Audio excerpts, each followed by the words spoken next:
Ladies and gentlemen, boys and girls, non-binaries of all ages, welcome to How to Make a Literal Cat in Your Favorite RPG. I hope you're not here to learn character creation the right way, because this is the Cat Creation Podcast. I am one of your hosts. My name is Joel. I am another one of your hosts. My name is Avalon. And our guest today is, I guess technically not a host, but his name is... I'm Ian. I am not a host, but I'm hosting? Co-host? I don't know. I'm here. He's our special guest appearance. Yes. Happy to be here. Thank you for having me. Glad to have you. So, Ian, would you like to, real quick, tell us a little bit about yourself, your RPG, podcast, or whatever else experience you think might be relevant? Sure. Yeah, I'm mostly from a podcast called Shrimp and Crits. We started as a Monster of the Week podcast for our first season. We've been branching out into some other, mostly Powered by the Apocalypse stuff. So I got started playing Dungeons and Dragons like most folks a long, long time ago.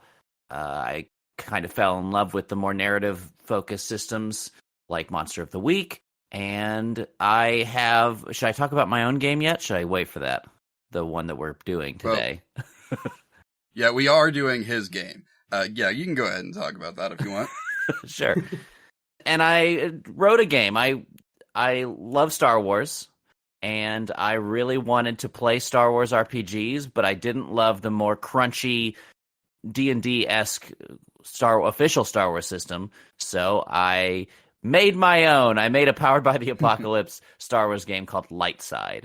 I'm very excited to figure out how to make a cat in this game today. Yeah, this will be interesting. You're telling me you didn't engineer the game with this in mind? Like every other RPG we've done totally has? Specific cat mechanics. Definitely hidden somewhere in there. Well, we'll have to find those. But we are kind of turning May into an unofficial Star Wars month this year, I think. We're starting with Ian with his game, and then I don't know, we'll probably do Scum and Villainy, and then one of the other Fantasy Flight games. We'll see. Nice. Yep. So, is there anything else we need to cover real quick while we're here? Not that I can think of. Okay. Can't think of anything extra besides the stuff for the show before we get into it. Yeah, I guess, real quick, do you want to tell us a little bit about maybe your design philosophy behind Lightside, like how functionally it works? Absolutely. Anyone who's played Monster of the Week or similar Powered by the Apocalypse systems will be pretty comfortable getting into Lightside here. Nothing breaks the mold here. I kind of patched some things together I liked from other systems, borrowed some stuff from Masks, from Starforged, things like that. But basically the game revolves around the balance track. So you are trying to avoid falling to the dark side as well as, not collecting enough harm to die. But you can, anytime you fail, you get to mark experience, but you also mark dark side.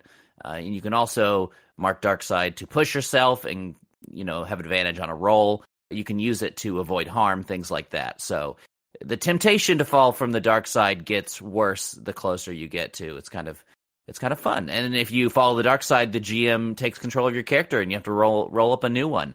So our cat could potentially become a Sith Lord someday.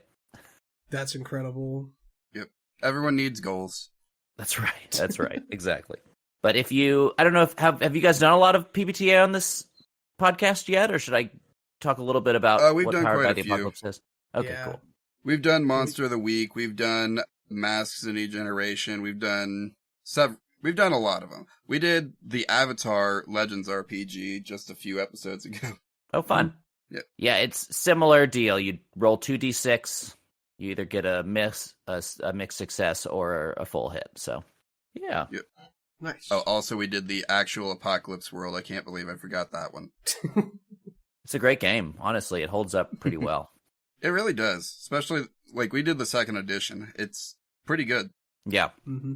Well, anyway, I think it is time to actually get down to business here. But before we actually start making a character, we do have one little thing that we need to mention, which is the game has its own rules. We might have to break those, but we can't break the rules of the game in a way that violates the rules of the show. Because the show does have rules which we must follow. Those rules are as follows. Rule number 1. We accept no cop-outs. We're making a cat, which is the exact animal that comes to mind when I say the word. No anthropomorphic races, no people turned into cats, no lions, tigers. What's that one, like, sort of cat thing in Star Wars? Oh, shoot. I keep thinking about Wookiees. It's obviously not. Wookiees are not cats. I know this. No. What is it like? What's cat like? No Wookiees. I guess Lasats are kind of like monkey cats. Oh, are you talking about a loth cat? A loth cat from the planet Yeah, that thing. Lothal? Never Yeah, heard that of thing. this. Filoni's favorite little Easter egg storytelling thing? Yeah. None of those. No loth cats. All right. We'll probably have to do what we did for Edge of the Empire and just, like, we already said that hairless cats exist back when we did that episode, so. Love it. Who's to say a new type of cat hasn't breached the galaxy? True, true. Okay, but to continue with the rules, number 2, we cannot use homebrew/house rules. The rules in the rulebook don't explicitly allow something to happen. We count it as a rule broken, and if we come across rules as written versus rules as intended, we go with whichever one tells us no. Our guest Ian could tell us no too. Yeah. I don't like to say no. He knows roll with the intentions of the game better than anyone. Yeah. Hopefully. Okay, rule number 3 is if the game includes stats for a literal cat, those must be used or adapted to the game's character sheets. Did you plan on people playing as a loth cat? No, there are some moves for some playbooks where you get sort of a companion in the way that Ahsoka kind of has that owl that follows her around from planet to planet. But no, there's no built-in rules for being a cat of any kind. So, All right. Gotcha. Makes sense. you sound disappointed. It's all right. I mean, it's... We'll soldier on. Yeah. The character, class, background, playbook, job, what have you, must exist in the game's core rules or as part of an official expansion. Again, we cannot use homebrew classes. It's not real. Yep. Cool. We don't believe in homebrew on this podcast. We call it rule breaking instead. Alright, rule number 5. The cat can learn any skill available to its class, even if it's not something that you could normally train a cat to do. So whatever playbook we assign our cat, they can do it. It's just one small caveat in the next rule. And the caveat to that is, if a tool would be physically impossible for a literal cat to use, even if comically downsized for them, they cannot use it. As we've seen in the past, it has to be specifically engineered for a cat to use. Okay. Yep. Or comically downsized for them. Like, I don't know, if you were playing D&D and you wanted to give your cat a claymore, it would have to be a cat-sized claymore, which could just be a dagger. Yeah, basically. That sounds so cute. And rule number 7 is, if a character sheet has a section that is meant to be filled out in collaboration with the whole table, we will leave that blank so potential players can make it fit the group that they're playing with. That's And nice. Yep. We like to look out for the audience, you know? Especially because, like, we do put all of these character sheets out for people to download. Oh, that's amazing. I'm still waiting for somebody to regale us with the tales of one of these cats in their game. Well, I am guesting as one of our cats on an episode of Ghosts on a Train, so... That's amazing. Yeah. I don't know when that episode's coming out. Wait, that episode still isn't out? No. Didn't you record that like 3 months ago? Yeah, actual plays take a long time to edit sometimes. That is fair. So I don't know anything about the editing process. Shout out to Joel for doing literally all the editing on this. What a hero. He really is. But finally, to wrap up our rules, rule number 8 is we have to keep track of every rule that we break. Indeed. All right. So, on to the actual character creation part of this character creation podcast. Time to do the thing we sat down to do. Yeah. See, I'm looking for this in Chapter 2, the crew. Gotcha. So we have a list here of our possible playbooks.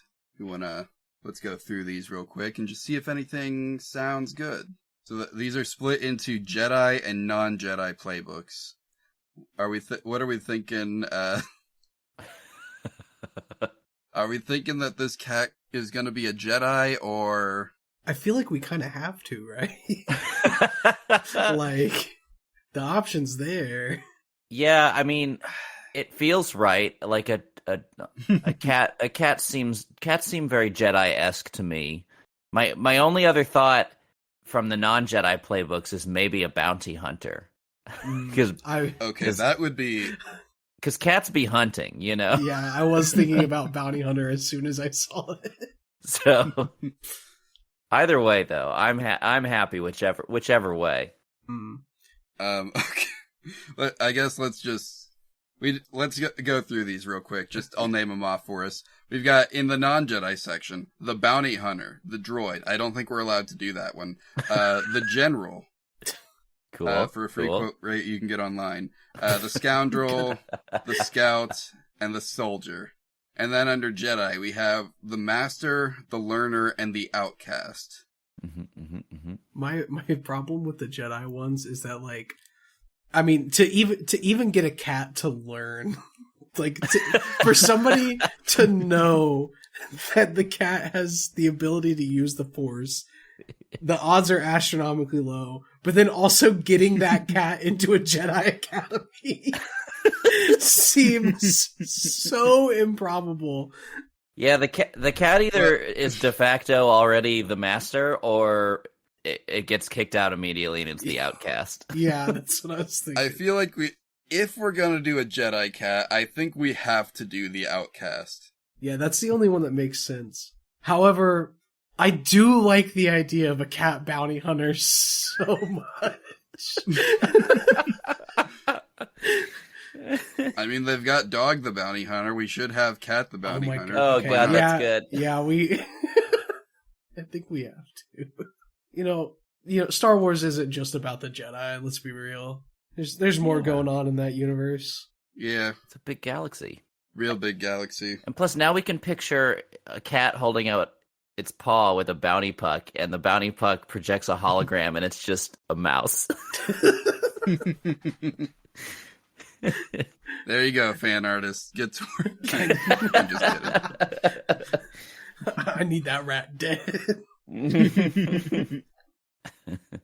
So the description on the bounty, are we doing that just for sure? I'm good with it.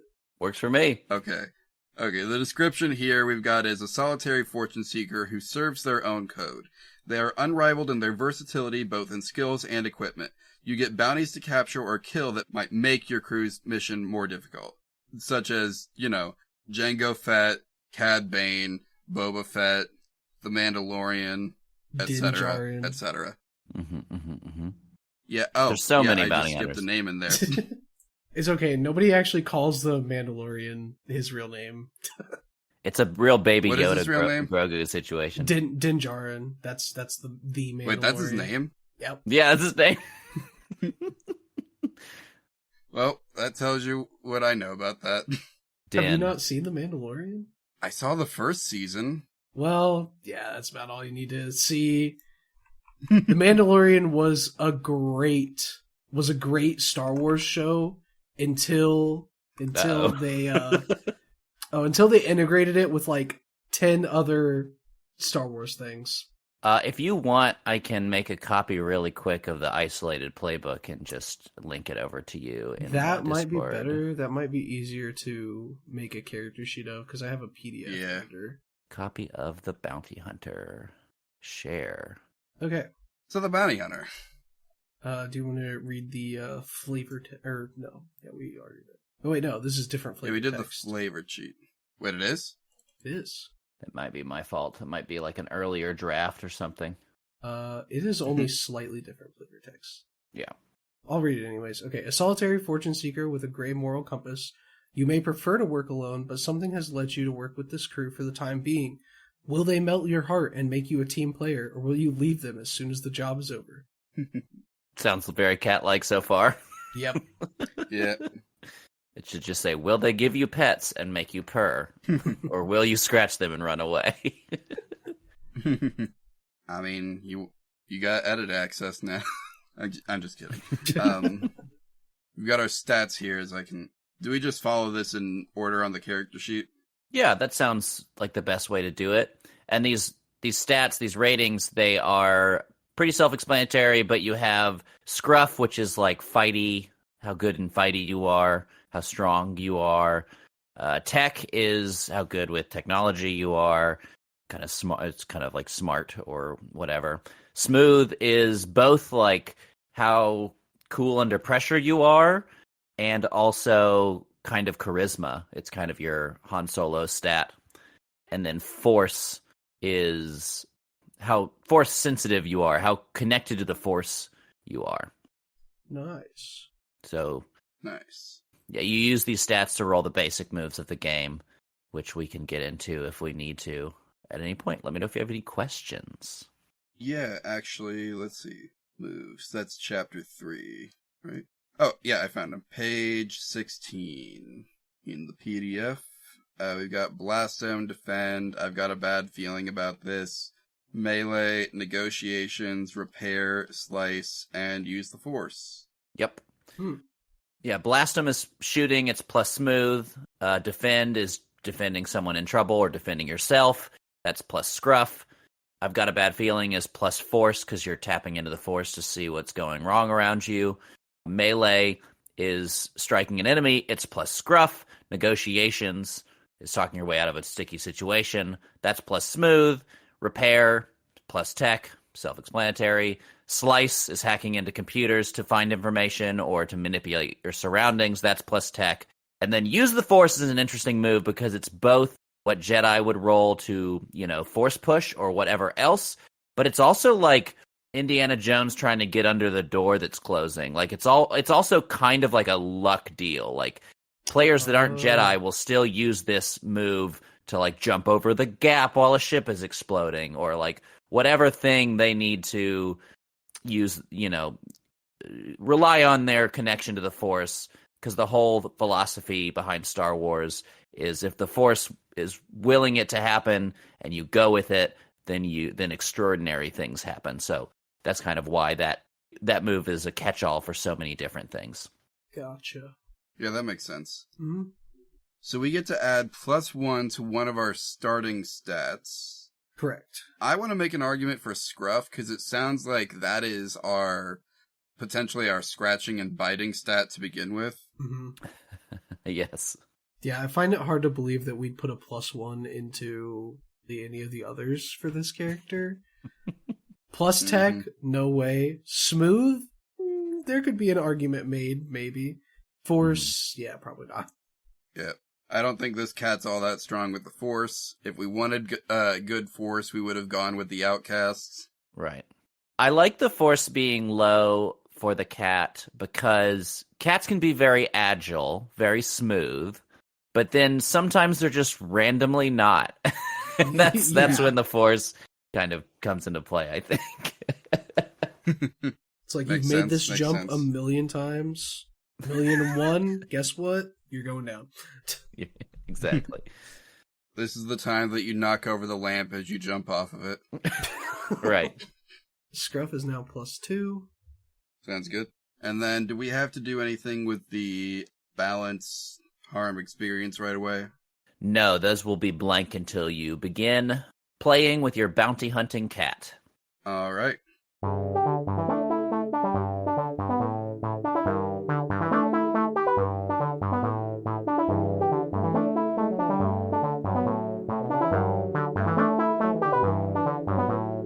Hello there, listener. How are you today? That's right, you can't respond. Whatever. This is your friendly neighborhood mid-roll here to tell you mid-roll things. For instance, did you know that we're a podcast that you can find on the internet? all you have to do is go to literalcatpod.start.page, and you will find links to all of our social medias, which you could also just find by going to, like, Literal Cat Pod on pretty much everything except TikTok, which is Literal Cat Podcast. Had to make that one a little longer, I see. You know, I don't know exactly why I did it that way, but I did. So, I'm sure the autocomplete will fix that up for you when people type it in. Sure it will. Anyway, we've also got an email address called literalcatpod@gmail.com where you can send us pictures of your cats. Please. Pretty please. It's been so long since we've received a cat picture in our inbox. Would absolutely love more cat pictures. We might die without them. That's true. That's how we sustain ourselves. Yep. This podcast actually can't live without cat pictures, so yep. Do us a favor, a real solid as a listener, and send us pictures of your cats. Yep. The cat pictures legitimately sustain us better than our Patreon does. So, if you want priorities there's cat pictures, then there's patreon.com/badgertrove. Yep. And on Patreon, you can find a ton of cool stuff. You can participate in the show some more. So if you've already sent us a cat picture and you're like, I wonder what else I could do, go on to patreon.com/badgertrove and look at all the other ways that you can interact and be a deeper part of this lovely podcast. Mm-hmm. But you know what's more important than sending us cat pictures or joining the Patreon at this point in time for us? Really, it's getting those ratings and reviews and that word of mouth going.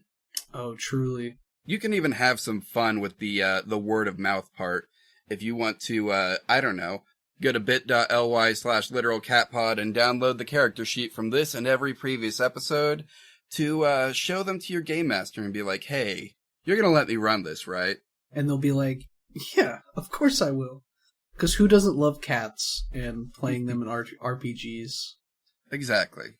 Anyway, I think in a roundabout way, we kind of got through everything we needed to about for the show there. So that's cool. Avalon, you got anything exciting going on in the month of, what is this, May? Not particularly. Still streaming over at twitch.tv/Avalon Alchemist. You can find me there, and you can find me basically any social media platform at Avalon Alchemist. What about you, Joel? Well, at this point in time, not really working on much, well, publicly anyway. So, but you can just follow me on social media for no reason if you feel like it. Just go to jholland.start.page where you'll find links to whatever social media site you're most comfortable on. Nice. Yep, I think that's it for us. Yeah, that's all we got. So get back to the episode and have a good rest of your day. Yeah. Gather round, everybody. Some stories are just best told around the warmth of a campfire. This one's about the Skywaymen, and how these three knuckleheads changed our cursed world's fate forever. It's a story about knights, old folk songs, and, if I tell it right, it's mostly about love. Shrimp and Crits Dania is the second season of our actual play podcast with a southern twist. Join the Skywaymen, Sel, Cord, and Gree on an adventure to find lost loved ones. I know the big lug's out there, somewhere. Are you worried? Nah. Unravel the mysteries of the stars. There's just so much nothing out there, and, well, I wanted to see a little bit of something. And to discover purpose beyond our birthrights. I don't want to be a builder. I want to see the world. Shrimp and Crits Dania is an actual play podcast with a southern twist. And it's streaming everywhere, bi-weekly on Mondays. So it's now on to our moves. We start with all the basics plus 3 bounty hunter moves. We get 1 picked for us, and then we have to pick another 2, I guess, from on the list. Yep. Yes. This is the way. Yeah, I packed this thing full of as many references as I could fit in it. Oh, you gotta. I mean, that's just the way to go. Understand.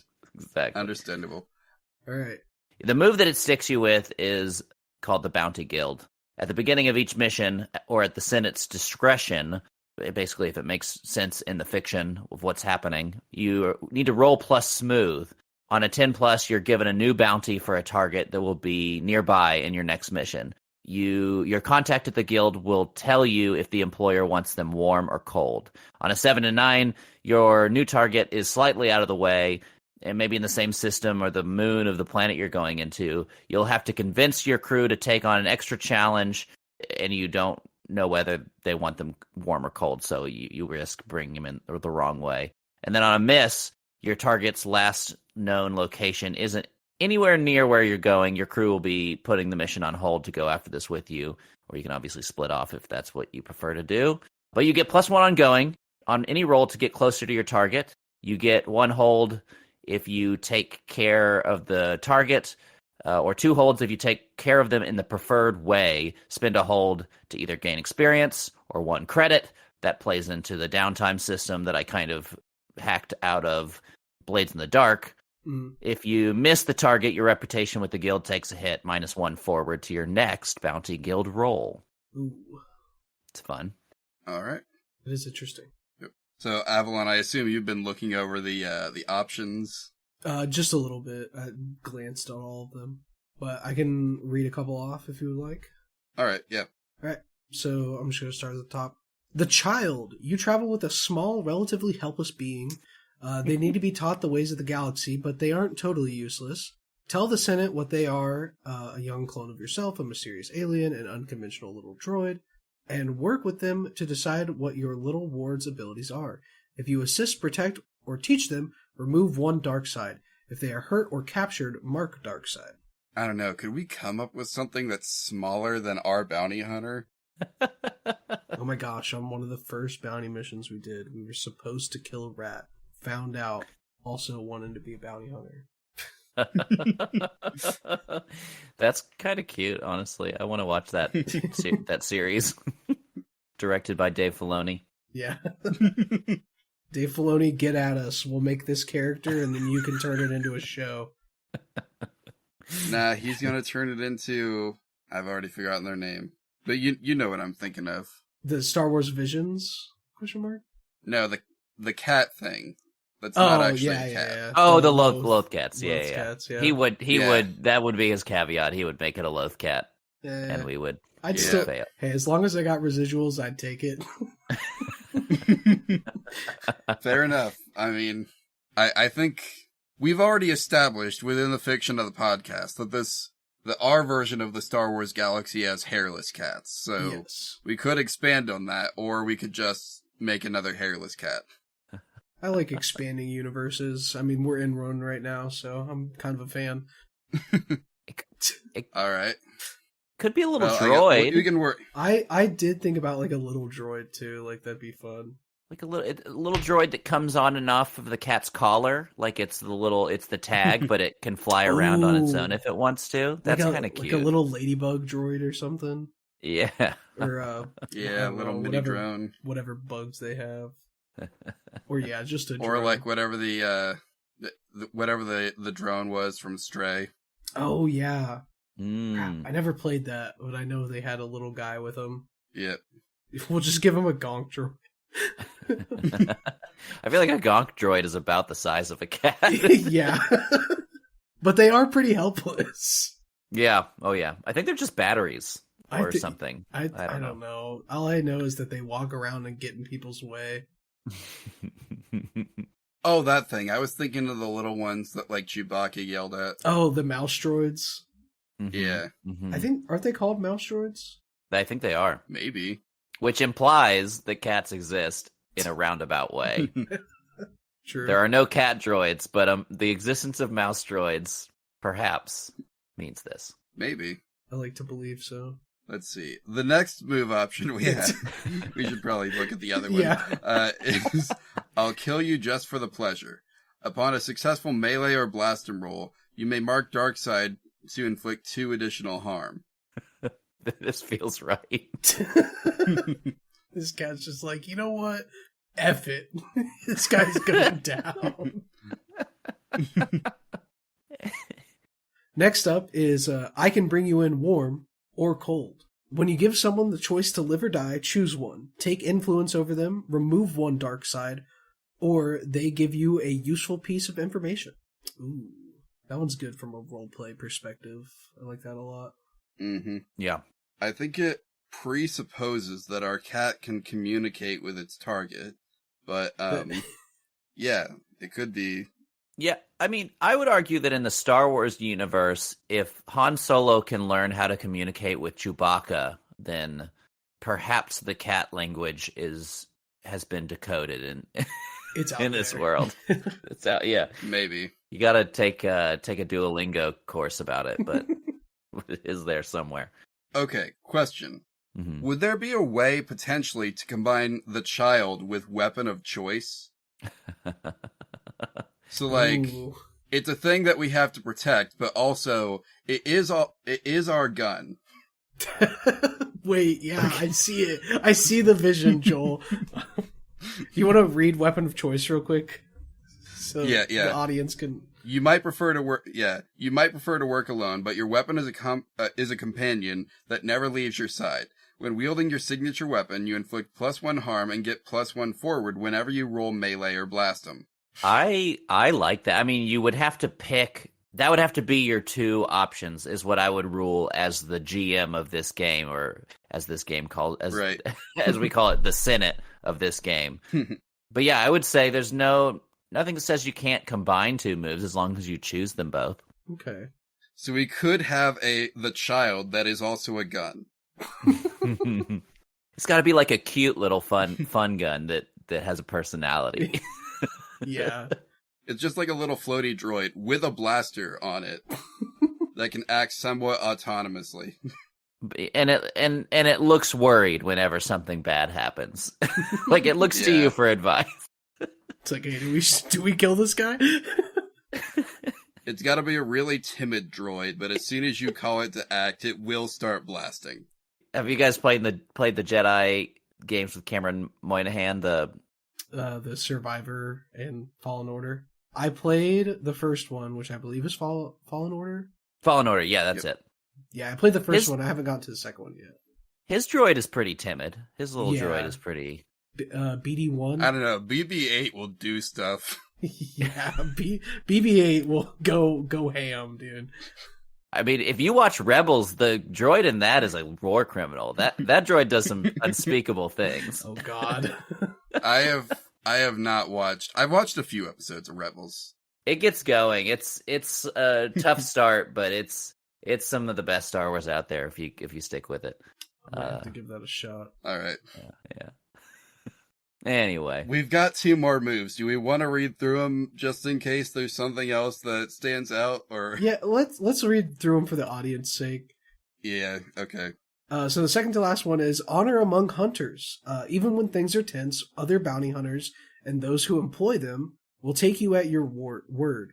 If someone is after the same bounty as you, you may give them influence or spend 1 credit. If you do this, they will join the crew as your ally as long as you pursue that target. That's where the DM NPC comes in. I mean, it's either that or you have to fight them for the bounty, so. True. And then finally, we have This is the Way. Choose an ideal or tradition. You never remove your helmet. You always bring the target in alive. You never turn down a well-paying job that you won't budge on unless circumstances are dire. As long as you adhere to this principle, others of the same belief will always come to your aid when you need them most. this is the way. This is the way. I still really like the idea of the gun droid. I do too. I think that it just fits so well. I mean, it really helps the character out in terms of, I mean, some of these just like for a cat, maybe like honor among hunters is just like, do other people know? Like, is our cat a famous bounty hunter? Like, I just picture other cats. Especially with This Is a Way. The idea of a bunch of cats showing up to to save the bounty hunting cat, like the finale of season 1 of Mandalorian, where all the Mandos show up. Oh, it's just so good. oh yeah. So many cats. I think personally, I would like to combine the two, the weapon of choice and the child. I think that's just such a fun idea. Love that. Okay. Now that does come with the caveat, obviously. If our little droid gets lost for some reason, then we do lose access to our gun. Yes. I love it. That's fine. That's fine by me. All right. I guess we should say, what is there like a gun droid in Star Wars? I mean, clearly there are droids with weaponry attached to them. Mm-hmm. And, every new Star Wars show you watch has a new little iconic droid, so there's no reason why you can't figure something out here. I mean, there are the Trade Republic battle droids, Yeah. but I'm thinking we need something, like, smaller. Something that could ride around on a cat's back. Well, so, like, the Jedi training droids, the little orbs? Oh, yeah, the orb. That Luke they're called remotes. Luke trains against. You could have like a really, like, those aren't designed to hurt things. They're just designed to shoot at Jedi so they can learn to block. But you have one that's like hacked extra power. Took it from one of our bounties. Okay. It's modded. Yeah. So our weapon of choice, we've got a thing down at the bottom that, signature weapon, modified training droid. Love it. Yeah, I think that works. Hell yeah. Wait. These things have a name. Marksman H training remotes. So, like, we could call it, like, a modified Marksman H training remote. And, like, it's got, like, a little facial display on it and a personality core. And also the little blasters in it are not stun bolts. They are hot ammo. That's good to know. What is that called? Set your blasters to what? To kill. To stun. To kill? Yeah, set to stun or set to kill, yeah. These are set to kill. Nice. Right. Yeah, the gear list for this game is more complex than most Powered by the Apocalypse stuff. So usually for the gear, as it prompts you, you would pick one off of the list. But since we're doing something kind of like a custom signature weapon, you'll have to decide with your GM like what kind of harm it does and what its weapon tags might be. So it's kind of like Is there a gear that you would think would fit best for this? I mean, this is definitely an uncommon blaster. Yeah. True. Yeah. Yeah, I would say, I mean, this is your signature weapon, which is supposed to be like a pretty it's supposed to pack a punch rather. So I would say that this weapon would do 3 harm. You must have modded it to be extra powerful, and it probably could strike at either close or mid. I wouldn't give it a far range tag. Absolutely not. Too small. And it probably doesn't matter in this context, but if I were running this game, I would probably come up with some kind of, well, I guess the implication that it can be damaged or taken is enough of a downside. Mm-hmm. Yep. But it can, float around. That might be something you want to tag on there. So that's cool. It's cool to have a weapon that can be in a different place from you too. I think that's pretty unique. So 2 harm, close mid. 2 harm, close/mid, and I don't know what, autonomous? Yeah, I guess. Yeah, maybe that's accurate. This could even be something you could. Well, like it's too small maybe to give it it's like a separate, like a set to stun mode or something like that. I feel like it wouldn't have all the mechanics for that. No, probably not. We'd probably have to take that stuff out in order to put in the heavier duty. Also, I imagine the kickback on this thing is insane. It just flies back. The tag I use for like jet thrusters is just fly, so you could put that on there if you want. Okay. I am going to note that we made a very modified version of the signature weapon. Yeah, for the purposes of your show, that makes sense. But just as a general note for BBTA, like stuff like this happens all the time when you're building characters. It's just like part of keeping it fiction forward. As long as it's not crazy overpowered, you're probably fine within the bounds of what we're doing here. So yeah, we wouldn't make this thing like a machine gun or anything. No. It's probably blaster pistol rules. Fire 1 shot at a time. And like I said, it's probably got some crazy kickback, so it's gotta fly back into position before it can shoot again. Yep. Right. Which, if you're used to playing systems like Dungeons and Dragons, that might not sound like a lot, but like fictional circumstances really affect how these games play out, which is kind of cool. Like, that would be really enough permission for the GM to say, Yeah, you are going to have to wait a turn before you can use your gun again. Right. Or, maybe it's stuck under a rock. Maybe it got blown back so far. It's stuck somewhere. Could be. It landed inside that Wookiee's mouth. Ooh. Gotta fish him out. Anyway, yeah, like, that's a good general note as well. Like, Powered by the Apocalypse is really one of the easiest setups to homebrew. Like, you can just homebrew an entire new move into a game, and it would probably make perfect sense. Mm-hmm.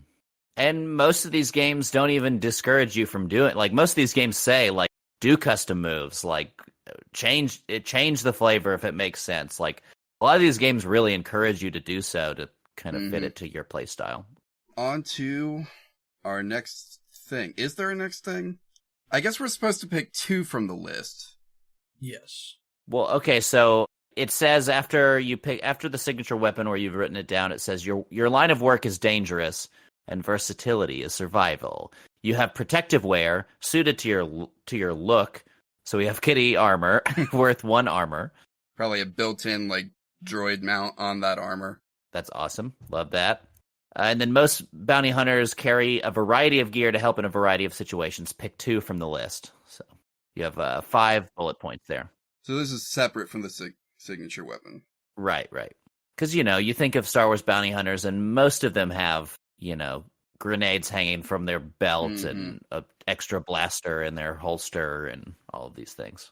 Okay, so we could take a melee weapon, the cat saber. Cat saber.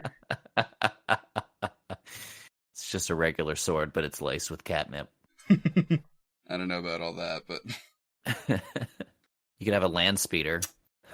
I don't know about that. We have declared that there are modifiable land speeders in Star Wars. Like, we know that's a thing, and we did say that 1 has been modified for cat use. Now this is pod racing. I like the idea. Hold on, let me make sure you can do. Okay, choose any 2 uncommon specialty items. Now, what do we think of the idea of wrist rockets? What is this? This is... It says we can pick 2 uncommon specialty items. One of them is a wrist rocket. How would that work, exactly? I don't know, I just thought it sounded funny. I mean, it would be funny. Really... Well, hear me out. Like, a cat sometimes gets on its hind legs and, like, bats its paws up at the air. True. So it has the cat has the capability of pointing its paw in that way. Okay. I guess we could aim. say, yeah, this cat's got some mini wrist rockets. Why not? Yeah. Do we also want to say this cat has a jetpack? We get 1 more, right? Now I want to, but if you are unsatisfied with the idea, we can change it. No, I'm leaning into it. I'm leaning into this. If we're saying he's got wrist rockets... This cat might as well be a Mandalorian. I'm not even lying. Okay. Alright, let's do it. Oh, you know how the jetpacks have, like, sometimes they have rockets that shoot out the top of them? There's, like, a recess for that. That's where our little droid friend goes. Oh, true. That could work. Alright, now I think we should take a melee weapon as well. Alright, let's go for it. Cool. Let's see. Stun baton. Stun baton? In case you got to bring them in warm. Yep. Oh, true. Can't kill everything. Cat. I mean, you could, but... Could be very dark side coded. And we didn't take that move, is the thing. It's true. Okay, stun baton. Yep, 0 harm, close, ion. Sounds good. For my sake and everybody else. Sounds good. Alright. I think we're on to the next thing, right? Yes, so we get a free brig on our ship. Nice. there's a mechanic in this game where when you first sit down to make your crew for playing the game, you decide you have to roll to determine who owns the ship, who's the ship owner, but everyone has their ship feature added to the ship. Nice. Gotcha. Makes sense. Spend credits to upgrade it. Ooh. So we don't worry about improvements yet. Right. We also don't worry about how our crew met. True. That seems like the end of the list. That would make that the end of the list. Side note, I love the you met in a cantina. Such a classic for any RPG. Mm-hmm. Is meeting in a tavern, a bar, a cantina. 3 bounty hunters meet in a tavern. Or is it 4? 3 to 4 bounty hunters meet in a tavern. Who shot first? No, Han shot first. Everybody knows it. I was gonna make a lot of people mad. Say it was Greedo. I mean, if you watch the Disney Plus version, Oh, did they they change it? specifically edited it to make it clear that Greedo shot first in the Disney Plus version, apparently. Oh, really? Jeez. Did they do that just to piss everybody I don't know. They probably did. Wasn't it changed on? I think it was like the first remaster. They changed it to where Greedo shot first, didn't they? I could not tell Instead you of that. making it Han. I don't know enough about Star Wars to speak on this, so George Lucas just can't leave his shit alone. no. I was listening to some people talk about it. Oh shit, what was it? There's like some Blu-ray. This was back when like the Blu-ray was coming out for Star Wars, and people were like, "All right, well, let's go watch it and see what they changed." I feel like I can't wait for the 3 new seconds of screen time that this background character is going to get for no reason. Right. What I think is funny is, like, George Lucas has, like, gone on record multiple times about complaining about changing the theatrical cut for the DVD or, like, home release. Wait, he's complaining that he changed it? No, he's complaining that... He's mad. He's complaining that people do that, despite the fact that he also does that. Right. I also just saw something today where he's like one of the world's richest entertainers. He's like a multi-billionaire now. I mean, I guess that makes sense. He sold Star Wars for several Probably billion. still getting some residuals from that, too.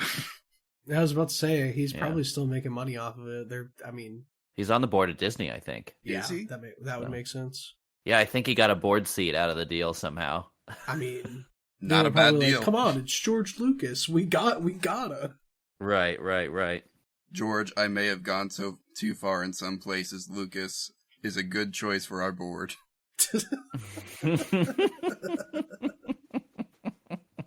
All right, enough roasting George Lucas.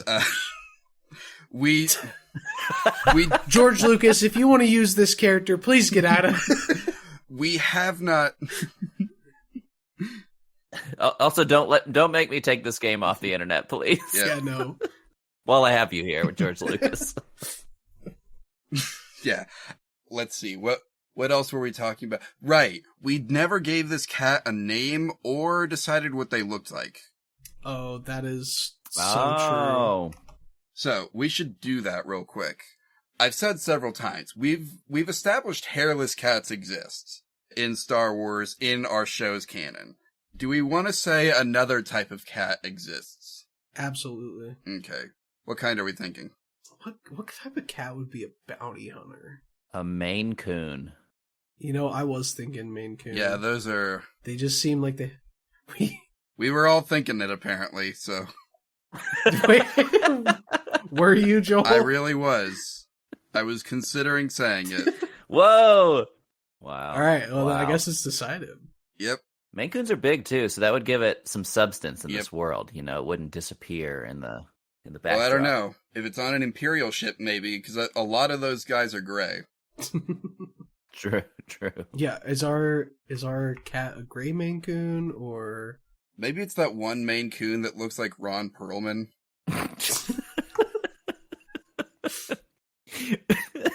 Played by Ron Perlman. Hold on. I have to look this up. Oh my god, it's right there. Suggested searches. Oh, this guy. So our main coon is going to be orange. Yeah. He really does. He's like this. Honestly, aside from looking like Ron Perlman, also looks like it would be a Star Wars character. Yeah. Ron Perlman voices this cat's inner monologue. Oh my god, please. Never in a million years will this be made into a show. No. But if it did, please, Ron Perlman. Dave Filoni can get Ron Perlman on a project, I bet. He's got some power in the industry. Absolutely. Is this how he would use him, Can't though? wait for... Can't wait. He'd be a fool if he didn't. Exactly. Can't wait for the end of the first episode where he gets to his bounty. He's like, "You're going to hell, boy." Nice. Bringing him in cold. Yeah, I haven't yet, or chose not to, at least at first, put, like, most Powered by the Apocalypse games I've played have suggestions, at least, for what your character might look like. Sometimes even suggestions for names for each archetype or playbook.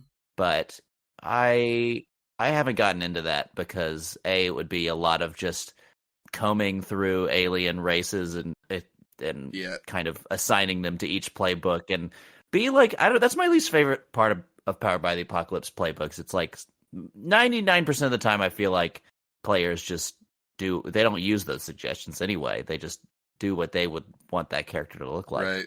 Like, I get the point of them. It's to, like, establish it as, like, with Monster of the Week, all the recommendations are based on, like, what this character would have been in Supernatural or Buffy. But, like, or, like, what was the one that we did? Fellowship, where all most of the names were just straight up Lord of the Rings references. Oh, yeah. Right. It's to keep you on theme, and I understand that.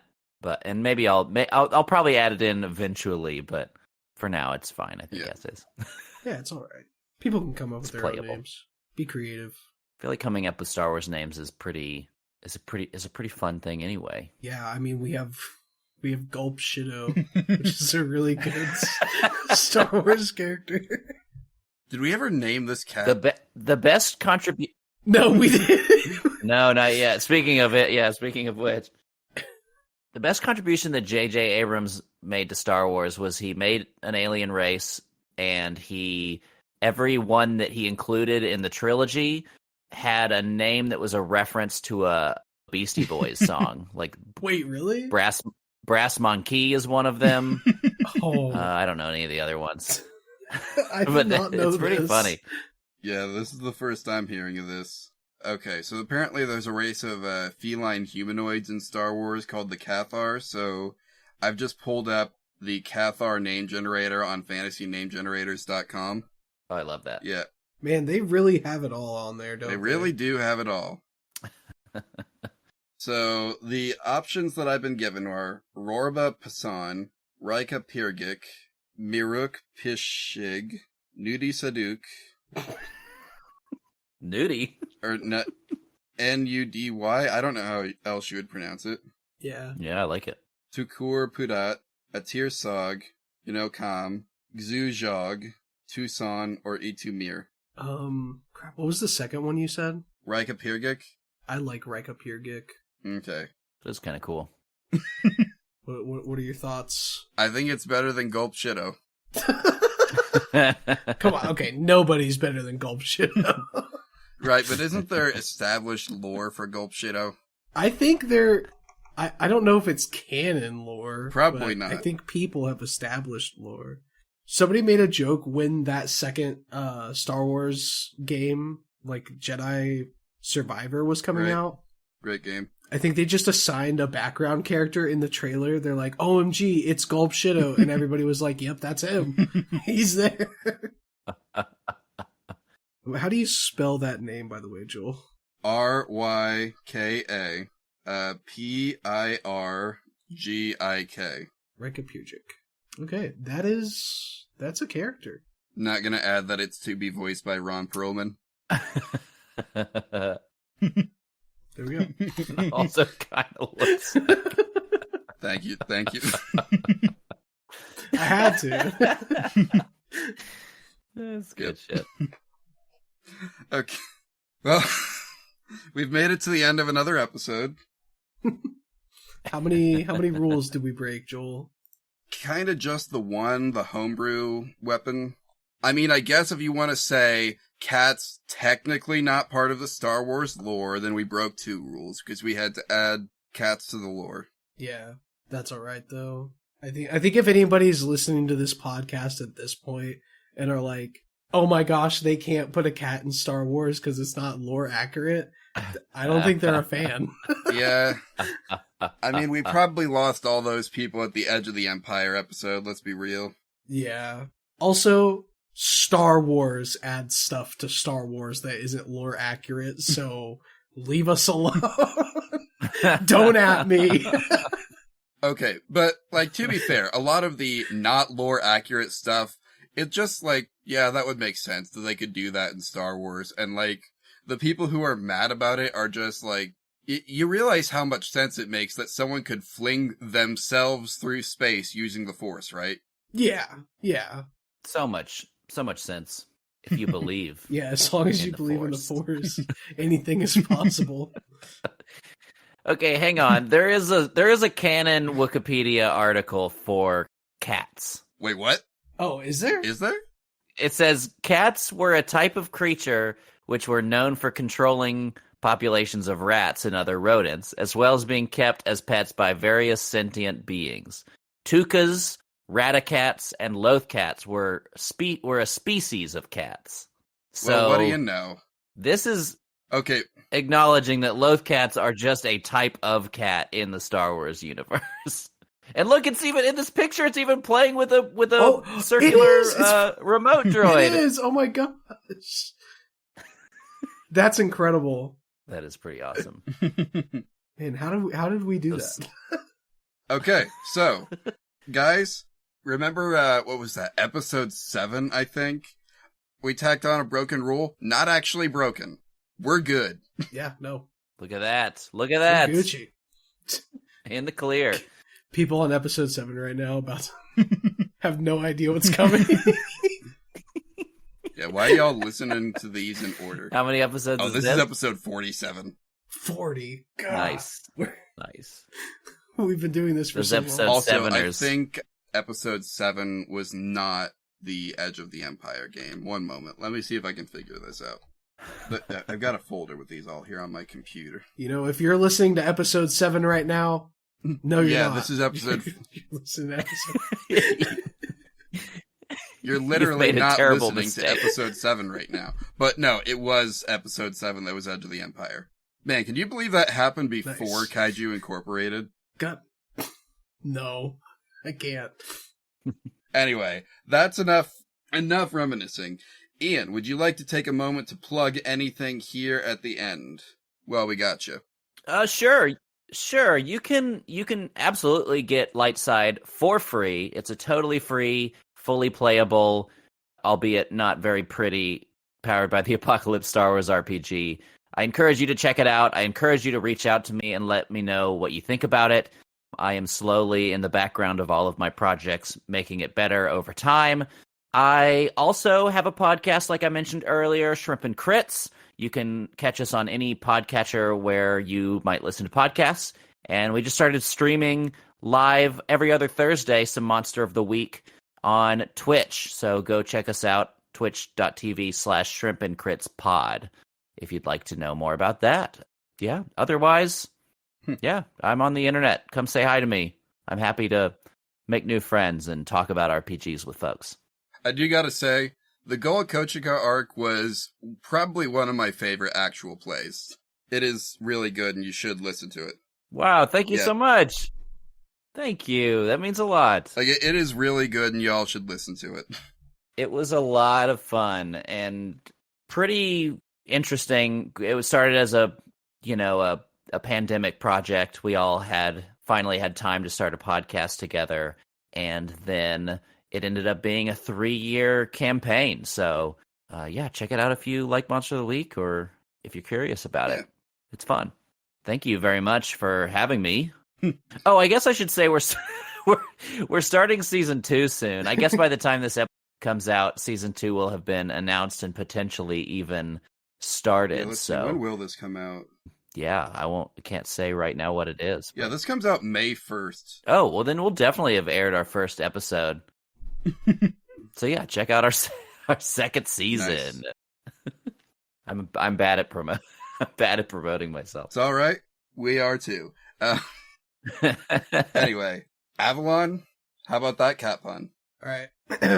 What type of show does a cat do on Broadway? Cats, the musical? No, a meowsicle. Close, but no cigar, Joel. Well, I tried.